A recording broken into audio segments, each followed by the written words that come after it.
desde hace ya varios años, durante su administración incluso, clamó por esa línea en esta segunda ronda electoral, pues a su criterio es muy compatible con la realidad del país, que abarca una multitud de partidos con representación en la Asamblea Legislativa.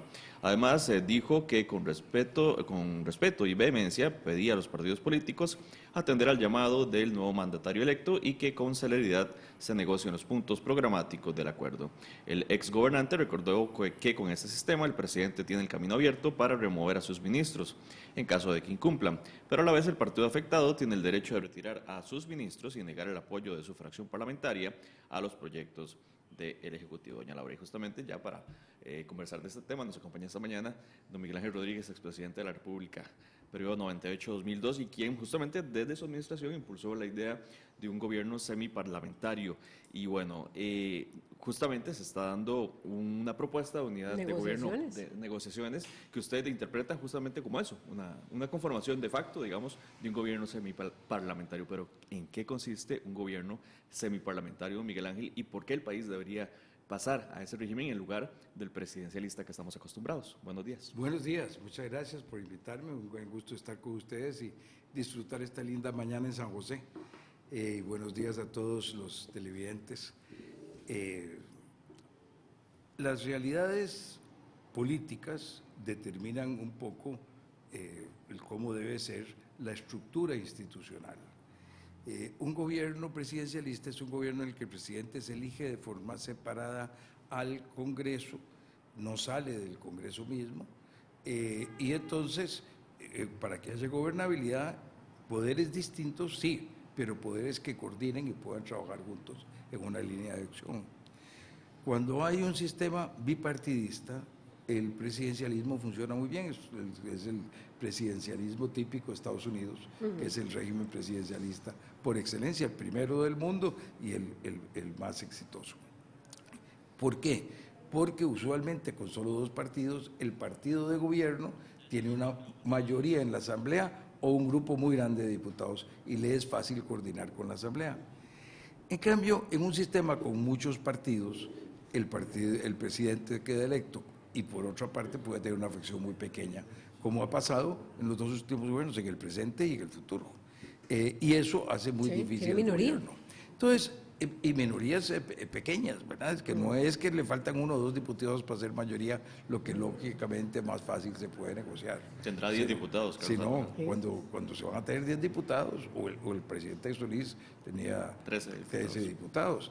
Pues son fracciones muy pequeñas. Por eso, viendo el cambio que se estaba dando en el país ya en el 2001, yo planteé en mi mensaje presidencial la necesidad de irnos acercando hacia prepararnos para el cambio a un sistema de muchos partidos y que eso lo que deberíamos hacer es buscar un sistema semiparlamentario. En un sistema semiparlamentario, el presidente tiene que someter al Congreso la aprobación de su gabinete. El gabinete tiene que votar una mayoría, entonces tiene que conformar una coalición que tenga una mayoría en el Congreso, si él no tiene la mayoría. Y eso hace que se haya mucho más gobernabilidad y que se puedan tomar las decisiones. Estos empates políticos y estas dificultades para toma de decisiones que hemos estado viviendo en el país en los últimos años pueden evitarse de esa manera. No es que desaparecen los conflictos, la política siempre hay conflictos, la política siempre es difícil tomar decisiones. Yo me acuerdo mucho que don Aristides Calvani, ese gran venezolano y americano, decía que gobernar es difícil y gobernar en democracia es más difícil. Y yo agrego, gobernar en un sistema presidencialista con muchos partidos es muchísimo más difícil. ¿Y eso le pasó a esta administración, cree usted? Eso le pasó a esta administración. Desde antes de que el presidente Solís tomara posición, en mis columnas yo señalé la ventaja que habría tenido de que pudiera buscar una alianza para construir una mayoría parlamentaria. Cuando el 1 de mayo del segundo año de gobierno hubo una alianza de la oposición que tomó el Congreso y le dijo al presidente que ellos estarían de acuerdo en buscar un cambio en el reglamento y en ponerse de acuerdo en una agenda, hacer una alianza, tampoco él se hizo. En el tercer año de gobierno volvió a haber una tercera oportunidad, volví a comentar por tercera vez, se ha perdido una oportunidad de construir esto. De manera que ahora cuando vino la segunda ronda, yo le planteé al país, miren, aquí hay 2 candidatos que cada uno tiene fracciones relativamente pequeñas, 14 diputados y 10 diputados. Son fracciones muy pequeñas en un Congreso con al menos 4 fracciones grandes. Entonces, lo lógico es que se busque una alianza para la segunda ronda que tenga una mayoría parlamentaria. Bueno, eso no se logró, pero gracias a Dios, y yo estoy muy agradecido y muy contento de que esta oportunidad la tenga el país para que podamos lograr que se tomen decisiones y que el país avance. Gracias a Dios, el presidente electo, don Carlos Alvarado, la misma noche de su elección, señaló que iba a ir a buscar lo que él ha llamado un gobierno nacional del Bicentenario, que me parece además una manera muy linda de celebrarlo, de impulsarlo, ¿verdad? De divulgarlo, de proporcionarlo y de que empecemos a pensar mucho en este bicentenario que le toca al próximo al gobierno entrante celebrar. Y poquito después ya estaba señalando cuál era el procedimiento que había establecido, que era decirle a las fracciones y a los partidos políticos: pongámonos de acuerdo en una agenda, en esa agenda hay un compromiso de la fracción de apoyar esa agenda, y entonces en proporción al tamaño de las fracciones yo les voy a dar unos cupos de ministros para que sean designados por una terna que presente los partidos y el presidente seleccione. A mí me parece que esto es muy maduro. Espero que los partidos políticos estén a la altura de las circunstancias. Eso le iba a preguntar. Y sepan responder. Esa es la siguiente pregunta, Miguel Ángel, porque justamente, bueno, el presidente electo Carlos Alvarado ha hablado de cerca de un 49% de los cargos, digamos, que el presidente designa para los partidos políticos, y ayer ya el Partido de Liberación Nacional dijo: nosotros no vamos a participar de ese gobierno nacional. Hoy tiene una reunión, ahora a las 7 de la mañana hay una reunión con la fracción de Liberación Nacional, pero ha adelantado que no le interesa participar, y es la fracción más grande. Laura, a mí me duele mucho. Cuando yo convoqué a la Concertación Nacional en 1998, al día siguiente de ser electo, convoqué a una Concertación Nacional. Los expresidentes se reunieron conmigo, las fuerzas vivas, sindicatos, los empresarios, las iglesias, los grupos de defensa de los derechos de las mujeres, los grupos de defensa de los pueblos nativos. Muchos grupos se juntaron en todo el proceso de ir convocando a esa concertación. Finalmente, Liberación no participó en la concertación, entonces yo dije que tampoco podía participar en la unidad, porque si no íbamos a tener una concertación que no iba a tener contrapesos. Y eso fue una lástima, eso le quitó fuerza a todo lo que se pudo haber hecho. Se hizo mucho, salieron muchas cosas muy positivas de ahí, pero más pudieron haber salido si Liberación hubiera participado. Yo le hago un llamado muy respetuoso al Partido de Liberación Nacional. Este país necesita partidos de centro, tolerantes, como Liberación y como la Unidad. Lo digo con toda claridad. La lucha en el centro es una lucha muy buena para la democracia, porque es una lucha en que más fácilmente se pueden llevar acuerdos que nos llevan a la gobernabilidad. Si nos vamos a los extremos, la lucha entre extremos hace por una situación política muy inestable, que va dando tumbos de un lado a otro y se vuelven demasiado emotivas, demasiado buscando sentimientos muy primitivos y no la racionalidad humana que es tan importante para el progreso. Bueno, que yo le hago una llamada muy importante a la unidad y a Liberación para que ambos no desoigan el llamado patriótico que ha hecho el presidente Alvarado y para que se unan en este esfuerzo para constituir ese gobierno. Y no es que sea poco importante nombrar ministros, porque él puede decir: no, nosotros vamos a estar de acuerdo en una agenda, y vamos a trabajar en una agenda y le vamos a dar el apoyo a la agenda, pero no vamos a poner ministros. Eso no es dar el paso completo, no es comprometerse completamente. Al poner los ministros, uno pone toda la carne en el asador, como dicen. Uno, al decir, sí, estamos de acuerdo en que haya ministros del partido, esos ministros del partido van a servir para que estén en el Ejecutivo llevando la voz del partido, pero además para que haya una seguridad de que se cumpla con las cosas.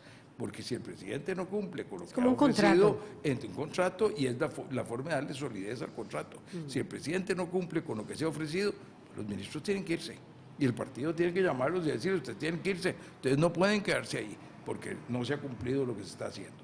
Y entonces hay una circunstancia que obliga tanto al presidente y a su partido como a los otros partidos a mantenerse en esta línea del acuerdo para resolver las cosas en favor del país. Vea usted que dice algo muy interesante, expresidente Rodríguez, que Liberación y la Unidad, dos partidos de centro. Pero sí hay algo que estas elecciones han mostrado, es un golpe muy fuerte a los partidos políticos en general, por lo menos eso dicen los analistas. Vamos a ver, ¿qué tan sólidos o qué tan fuertes están los partidos, o son en este momento tan fuertes los partidos para participar en un gobierno nacional? Yo creo que son frágiles y son débiles, y por eso tienen que participar. Si fueran fuertes pueden darse el lujo de decir, no, yo me quedo en mi castillo y aquí yo defiendo mis posiciones. Pero cuando uno está en una situación de fragilidad, lo que tiene que hacer es más bien ver cómo se une en favor del país. Yo creo que hay una cosa muy clara. Cuando alguien sale a votar y vota, digámoslo en colores que no estén en el... Pues mejor no digámoslo en colores porque suena que estoy hablando de algún partido. Y vota por A o por B o por Z, está siempre votando, buscando lo mejor para el país, lo mejor que él cree que es para el país, lo que le puede servir a él para vivir mejor en el país. Nadie va a votar para decir, voy a votar porque seamos oposición. No, uno vota porque quiere ser gobierno, porque quiere ir a hacer las cosas. Y los partidos debemos entender eso. El trabajo de los partidos es un trabajo de unir distintas posiciones, de buscar consensos dentro de alguna visión de país y presentarle al electorado esa visión de país y decirle, mire, ayúdenos a sacar esto adelante.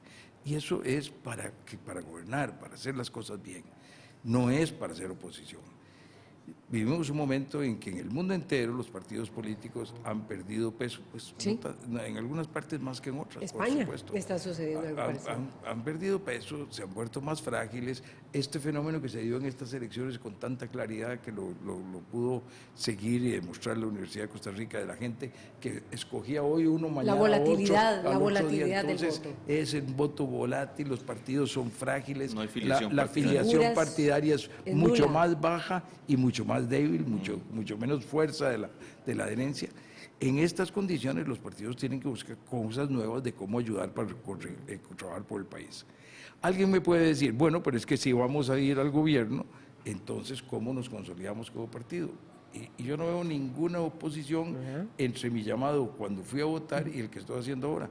Cuando fui a votar, mi llamado fue, socialcristianos vuelvan a la casa, unámonos todos, no solo los que se fueron ahora con don Fabricio o con don Carlos, vuelvan todos a la casa los que estaban en la casa en los 90s, y abramos la casa y vayamos a buscar a las calles y a los pueblos, a los dirigentes que no se han puesto de acuerdo con ningún partido, y traigámoslos y volvámonos a fortalecer, porque el país necesita, creo yo, un partido socialcristiano fuerte, de centro, donde se concilien los derechos humanos con los valores de la familia, donde se concilie la eficiencia económica y la competencia con la solidaridad y la fraternidad y la lucha contra la pobreza, que ha estado ausente en estas últimas campañas y que me duele mucho. Entonces, yo creo que eso no es incompatible con ir a ayudar al gobierno.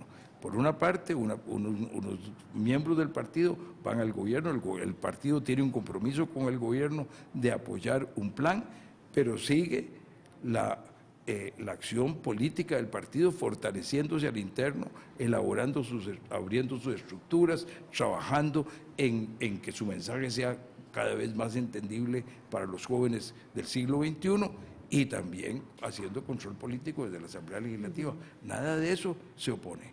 Entonces, fortalecemos el partido, pero somos patrióticos y vamos al mismo tiempo a la Asamblea Legislativa a hacer control político y vamos al gobierno a ayudar a que el país progrese. ¿Qué pasa si líderes, porque también la unidad, es decir, usted hizo un llamado para unir a ambos, el excandidato claramente estuvo con Carlos Alvarado, 21 miembros, algunos de ellos de distintas administraciones, otros actuales diputados, estuvieron con Fabricio Alvarado, que es difícil, digamos, para los partidos. Bueno, Liberación también estuvo bastante dividida en su cúpula, casi toda con Fabricio Alvarado, y otros miembros desgranados y la disputa de si las bases con quién estuvieron. Ayer decía Leonardo Garnier, bueno, finalmente fueron más los liberacionistas que apoyaron a Carlos Alvarado que los que apoyaron a Fabricio Alvarado. Y que eso habla también de un divorcio entre las cúpulas entonces, y las bases partidarias. Ante esa complejidad y la debilidad que usted remarca que tienen los partidos y que han dicho también analistas, ¿qué pasa si no se suman a este gobierno nacional, a esta propuesta semiparlamentaria? Yo creo que el pueblo se los va a reclamar. Se van a deteriorar. El pueblo se lo va a reclamar y se van a deteriorar más. Yo creo que los partidos están para ayudar a gobernar y para sacar el país adelante. Cuando el presidente electo no se abre a que le den la ayuda, pues los partidos no pueden ayudar. Pero cuando el presidente electo se abre, como lo está haciendo el presidente ahora, y no se les responde positivamente, los que se debilitan son los partidos políticos. Y yo no quiero ver debilitarse a los partidos políticos más en el país, porque son instrumentos muy importantes para la democracia. La democracia no funciona sin partidos políticos. Se necesitan esas organizaciones que puedan consolidar, que puedan unir, que puedan atraer distintos intereses e ir creando una presentación de un interés nacional más amplio. Eso es una parte fundamental en una democracia. No somos el ágora de Atenas para que los ciudadanos puedan estar en la plaza tomando las decisiones. Entonces, en estas circunstancias de los países modernos necesitamos los partidos políticos. Me dolería mucho que se debilitaran. Alguien me puede decir, no, pero es que entonces no va a haber oposición. Yo estoy diciendo sí va a haber oposición. Va a haber control político desde la Asamblea y si no se cumple, el partido es el que tiene que decirle a los ministros, ustedes tienen que renunciar. Y si esos ministros no renuncian, ya no representan al partido y hay que expulsarlos de los partidos, porque no estarían cumpliendo con su tarea cuando se da una situación de ese tipo. Pero además, que me parece a mí que todo esto es muy importante para la vida del país, si el partido no cumple, si el presidente no cumple, el que queda mal es el presidente y su partido para el futuro. Entonces, no se está dando un cheque en blanco. Por otra parte, es una negociación sobre puntos específicos, no es para lo que quiera hacer el gobierno, es para los puntos específicos en que hay un acuerdo. Y eso quiere decir que ya tenemos bases. Está el acuerdo que se hizo entre los partidos con representación política en la Asamblea Legislativa actual. Claro que son cosas muy generales. En el acuerdo específico debe ser más específico, debe pasarlo ya al campo de las cosas. Y claro que en ese acuerdo hay cosas muy importantes que no se lograron poner de acuerdo, que ahora tienen que ponerse de acuerdo para acabar de resolver la situación fiscal. No basta lo que se está haciendo en la Asamblea del IVA y de alguna reformita del impuesto de renta. No, eso no es suficiente, tenemos una situación fiscal mucho más grande que eso y tenemos que buscar un gobierno eficiente por sí mismo, porque un gobierno que no es eficiente, que gasta mal los recursos públicos, es un gobierno que no nos permite tener los recursos para sacar a la gente de la pobreza. Entonces, frente al problema de la pobreza, frente al problema del desempleo, frente al problema de que crece el porcentaje de empleo en la informalidad, frente al problema de que crece la desigualdad en Costa Rica, mientras en este siglo disminuye la desigualdad en América Latina, frente a todos estos problemas que estamos viviendo, no podemos darle la espalda. Y yo aplaudo al presidente, don Carlos Alvarado, por haber tomado esta iniciativa y le insto a los partidos políticos para que respondan a la altura de las circunstancias. Ahora bien, don Miguel Ángel, estos son acuerdos que, como usted bien decía, dependen mucho de la voluntad del presidente y de la voluntad de los mismos partidos. Digamos que era un sistema semiparlamentario, en este momento tiene que ver más con la voluntad de los actores políticos, pero usted, me recuerdo ayer de la nota que hicimos justamente entrevistándolo, de la necesidad de pasar a algo más serio, algo más formal, con reformas de ley propiamente, para asegurar que un sistema de estos funcione de acuerdo a... Definitivamente, lo propusimos en el año 2001, en el mensaje presidencial, hablé del tema. Pocos meses después, una comisión que se hizo al efecto presentó la reforma constitucional. Desdichadamente, o tal vez no desdichadamente. La verdad es que las sociedades necesitan tener un balance. Los ticos somos un poco conservadores y nos cuesta cambiar nuestras instituciones, porque en mucho nos han servido y tienen razón, tenemos razón de ser cuidadosos. Y entonces ese proyecto que yo presenté ni se discutió. La asamblea siguiente lo rechazó, no lo llevó ni siquiera a discusión, no le dio el pase para la discusión. Después se volvió la Junta de Notables, que convocó doña Laura, volvió a plantear la idea de pasar a Y ahora hay un sistema grupo semiparlamentario. independiente que está planteando la reforma, la convocatoria de la constituyente y cambiar el régimen. Entonces, realmente hay muchos grupos que lo vienen haciendo. Yo creo que esto ya se va madurando. Empezamos hace 20 años, ya vamos madurando para que la gente lo vaya viendo. Yo hice un planteamiento para hacer una reforma al cambio de elegir los diputados en el año 88, hace 6 años, y no hemos logrado hacerlo, y todo el mundo se queja del sistema que tenemos.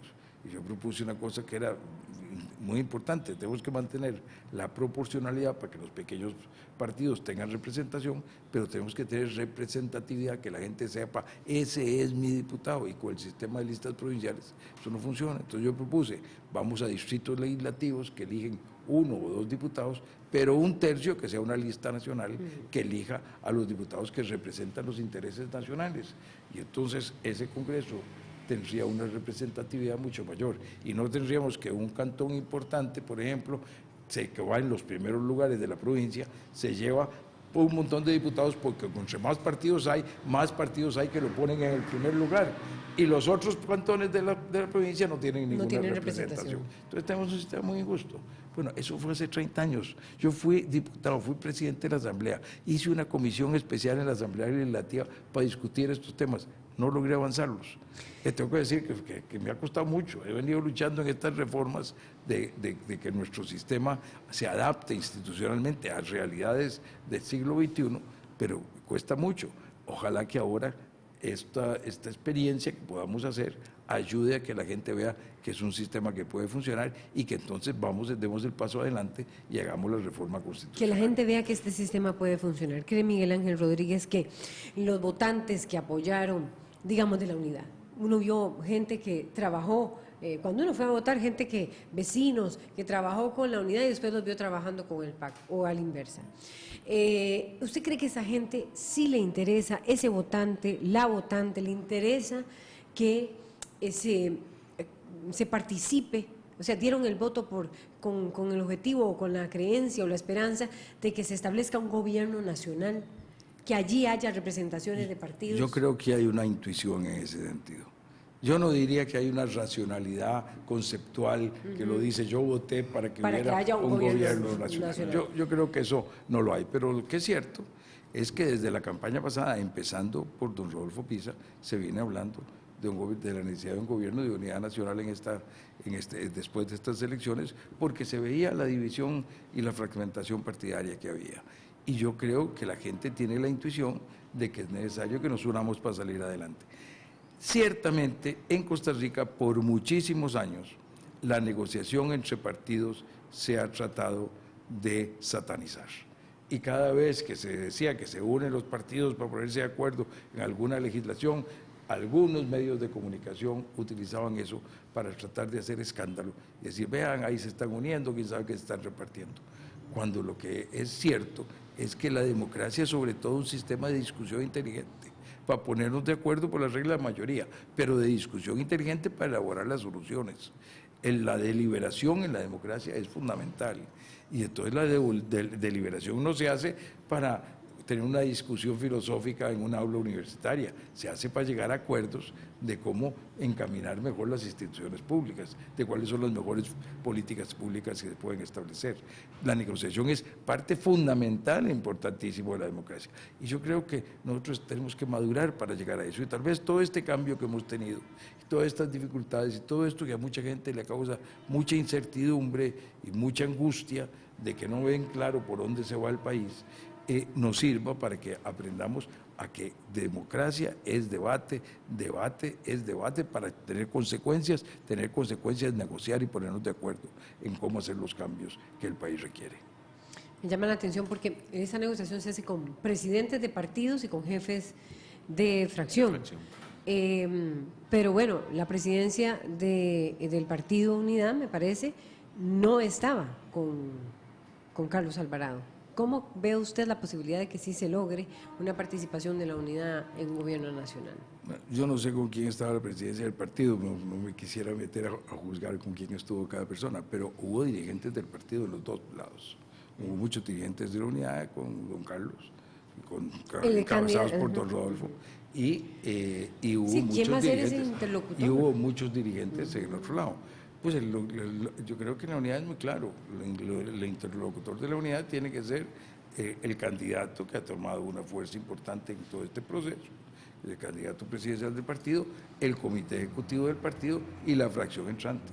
Sí, esos tres órganos tienen que ponerse de acuerdo en cómo manejar esta situación. Y yo espero y confío en la madurez del comité ejecutivo, en la madurez de don Rodolfo y en la madurez de los diputados electos para que entiendan el llamado que la patria les está haciendo. ¿Por qué es necesario cuáles serían los temas fundamentales? Usted hablaba de lo del déficit, que es insuficiente lo que se está tomando. ¿Cuáles serían esos temas fundamentales? Ayer decía Otón Solís que él sugería que las 4 carteras en las que tendría que estar el PAC: Cancillería, obviamente Presidencia, ¿cuál era la otra? A ver, Cancillería, Presidencia, Planificación y Hacienda. ¿Comparte usted esa visión o no? ¿Y cuáles son esos temas sensibles que ese gobierno nacional debe atacar como prioridad? Yo, si fuera presidente, lo primero que trataría de hacer es tener la Hacienda de otro partido. Ajá. Para asegurarme de que voy a tener el ministerio que maneja los recursos no sujeto a los intereses puramente partidistas, sino que sea parte del acuerdo nacional. Pero esto ya es entrar en detalles que a mí no me gustaría meterme mucho. Usted, Laura, me metió la tentación y caí en la trampa y le contesté, pero porque me parece que eso hace mucho más difícil que el presidente y los partidos lleguen a los acuerdos. Si desde afuera empezamos a dar ideas y a sugerir, dejémoslos que ellos negocien, que se pongan de acuerdo. Es una negociación difícil, es la primera vez que se hace en esta forma en el país. Ha habido ministros de otros partidos en un gobierno. Yo nombré a don Eduardo Lizano, que ha sido siempre liberacionista, muy distinguido, lo nombré presidente del Banco Central, una de las posiciones más importantes que nombra el presidente, para asegurarme que la independencia del Banco Central se diera, que no estuviera sujeto a presiones políticas, y que no va a ser de mi partido, va a ser de la oposición. Entonces puedo dar esta sugerencia con ese respaldo de mis propias actuaciones, pero ciertamente me parece que hay que dejar que sea el presidente y los partidos los que manejen estas circunstancias. ¿Cuáles son los temas? Decía usted, Laura. Evidentemente el tema económico, el tema fiscal es muy importante. Estamos viviendo un mundo muy complicado. La situación después de Brexit, después de la elección del presidente Trump, después de la renegociación que está en curso del Tratado de Libre Comercio de América del Norte, después del retiro que hizo el presidente Trump del acuerdo que habían negociado con el Pacífico, que ahora revivió, los otros 11 naciones lo han revivido, lo están sacando adelante, los impuestos al acero y al metal que ha puesto Estados Unidos, los impuestos que está anunciando a un 10% de las importaciones de China con una tasa de un 25%, la respuesta que ya está dando China a esas aranceles, imponiendo otros aranceles. Todo eso nos hace ver que estamos yendo hacia un mundo en el que el predominio intelectual y efectivo de la globalización está por un momento deteriorándose. Y a un país pequeño como Costa Rica esto le es tremendamente nocivo. Nuestra especialización depende de estar abierto al comercio mundial. No es lo mismo un país de 300 millones como 160 millones como Estados Unidos, ya me voy a haber quedado en los números atrás, ya deben ser más, o de 200 millones como Brasil, o la Comunidad Europea, 400 y pico millones, no es lo mismo para ellos cerrarse que un país de 4 o 5 millones cerrarnos. Nosotros las capacidades que tenemos de especializarnos y de ser eficientes cerrados son mínimas, perderíamos muchísimo. Entonces, nosotros frente a estas situaciones tenemos que ser mucho más inteligentes y cuidadosos, cuidar nuestras relaciones internacionales, ver cómo nos podemos abrir en distintos frentes, cómo podemos seguir trabajando y evolucionando en este campo. Bueno, yo creo que esto hace ver que todo el campo de la parte de las decisiones políticas económicas es tremendamente importante. Tenemos esos problemas que yo les señalaba, para mí problemas de pobreza, desigualdad, crecimiento del desempleo, crecimiento de la informalidad. Esos problemas tienen un instrumento fundamental para enfrentarlos, que es un instrumento de mediano plazo, no inmediato, pero el que hay que atacar desde ahora, que es educación. La reforma en nuestro sistema de educación para mejorar la educación técnica, para que el INA cumpla de verdad con sus expectativas del siglo XXI y no se nos quede atrás como está ahora en este momento, para lograr que no nos pase como nos está pasando, que en las calificaciones internacionales nuestros muchachos de 15 años en las pruebas de PISA se quedan atrás en matemática, lenguaje y ciencia. Realmente son cosas sumamente importantes. Si no cambiamos esas cosas, no vamos a poder salir adelante. El tema de la eficiencia en el sector público. Nosotros no se trata simplemente de resolver el problema del déficit, se trata del problema de ver cómo con los recursos que dedicamos al sector público le sacamos mayor jugo, logramos que den más. Hacemos que en lugar de ser muchas instituciones paralizadoras de las iniciativas, de las posibilidades de progreso, atrasadoras de lo que ocurre, sean impulsadoras y más bien ayuden a que el país se vaya para adelante. Y esto quiere decir que hay cambios muy importantes que hacer en la marcha de la administración, centralizada y descentralizada. Tenemos el problema de los precios de la electricidad que nos está quitando competitividad, donde vamos a tener que desarrollar una política. Tenemos el problema del calentamiento del mundo y la necesidad de que nosotros terminemos de hacer la migración a carbono neutralidad, que no la vamos a lograr para el 2021, ni mucho menos, pero que tenemos que hacer un esfuerzo muy grande para llegar a lograrla en algún momento, más cercano que tarde. O sea, tenemos unos retos tremendamente importantes, tenemos un problema de infraestructura terrible, las presas, las personas que ahora en este momento están circulando y van al trabajo y tardan 1 hora y media en la mañana y 1 hora y media en la tarde, eso son 3 horas de vida diarias que se están perdiendo, eso es una barbaridad, eso no puede ser, eso tenemos que encontrarle una solución. La parte más fundamental de eso, con todo respeto a todos los que saben de esta cosa, es la sectorización, mucho más que el tren y todas las otras cosas, es la sectorización. Mientras los buses todos sigan desordenados, entrando todos al centro de la ciudad, no lo vamos a resolver. Eso lo empezamos en mi gobierno hace 20 años y nunca se terminó. Le han tenido miedo a enfrentar el tema de los autobuseros y a llevar la sectorización adelante y a no dar las concesiones si no se hacen los cambios para que se hayan lugares de consolidación. Lo que ha hecho Bogotá, lo que hizo esta ciudad en Brasil, que se me acaba de ir el nombre, que empieza con C. Curitiba. Muchas gracias. Que dicha las mentes jóvenes. Que dicha que está uno con las mentes jóvenes que sí se acuerdan de los nombres. Que en Curitiba, hace 50 años, 60 años viene haciéndolo Curitiba. Estaciones de transferencia entre autobuses, de contactos para moverse a distintos lugares. Eso es cosas de las que tienen. La semana pasada en la Universidad de Costa Rica, en la Escuela de Economía, una presentación sobre este tema de personas de Bogotá y de Brasil.